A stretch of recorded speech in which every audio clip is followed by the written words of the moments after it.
శుక్రవారం వచ్చింది, నారాయణగూడ బ్యాప్టిస్ట్ చర్చ్కి వెళ్ళాను. ఫాస్టింగ్ చేసుకుంటూ ఉదయం నుంచి సాయంత్రం వరకు ప్రభుత్వం గడపాలి అని మతపరమైనటువంటి కోరిక, మతపరమైనటువంటి ప్రభువును సంతోష పెట్టాలి అన్న కోరిక. ఈ మతంలో నేను వెళ్ళి ప్రార్థన చేయటం మొదలుపెట్టాను. ఆమోసు గ్రంథం ద్వారా ప్రభువు నాతో మాట్లాడుతున్నాడు. నా కళ్ళు తెరిచే ఉన్నాయి. నా ముందు ఒక పెద్ద దర్శనం. అందులో ప్రభు అయిన యేసుక్రీస్తు తెల్లటి బట్టలు వేసుకుని తన చేతులు ఇలా బారుగా చాపి ఉంటే, టోపీలు పెట్టుకుని కల్దీయులు చాలా మంది ముస్లింలాగా కనిపిస్తున్నారు నాకు. కొన్ని వేల మంది, కొన్ని లక్షల మంది ఆయన చేతుల్లోకి దూరిపోతున్నారు. అది నాకు కనిపిస్తుంది. ఆ తర్వాత హబక్కూకు గ్రంథం 3వ అధ్యాయం నుంచి, అంజూరపు చెట్లు ఫలించకపోయినను, చాలలో పశువులు లేకపోయినను, ఆ వాక్య భాగం నాకు కనిపిస్తుంది.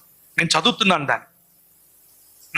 అప్పుడు నేను, ప్రభు నన్ను ఉత్తర భారతదేశంలో పరిచర్య కోసం నువ్వు వెళ్ళాలి అని నాతో మాట్లాడుతున్నాను. ఉత్తర భారతదేశం